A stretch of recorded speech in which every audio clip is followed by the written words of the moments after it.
الله الذي أنزل الكتاب بالحق والميزان وما يدريك لعل الساعة قريب يستعجل بها الذين لا يؤمنون بها والذين آمنوا مشفقون منها ويعلمون أنها الحق ألا إن الذين يمارون في الساعة لفي ضلال بعيد الله لطيف بعباده يرزق من يشاء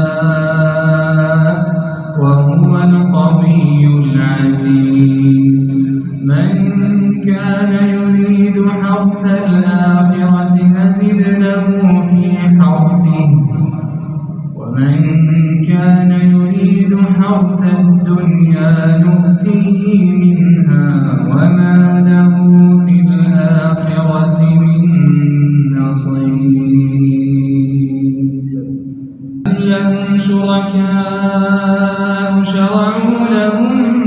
من الدين ما لم يأذن به الله ولولا كلمة الفصل لقضي بينهم وإن الظالمين لهم عذاب أليم ترى الظالمين مشفقين مما كسبوا وهو واقع بهم والذين آمنوا وعملوا الصالحات في روضات الجنات لهم ما يشاءون عند ربهم ذلك هو الفضل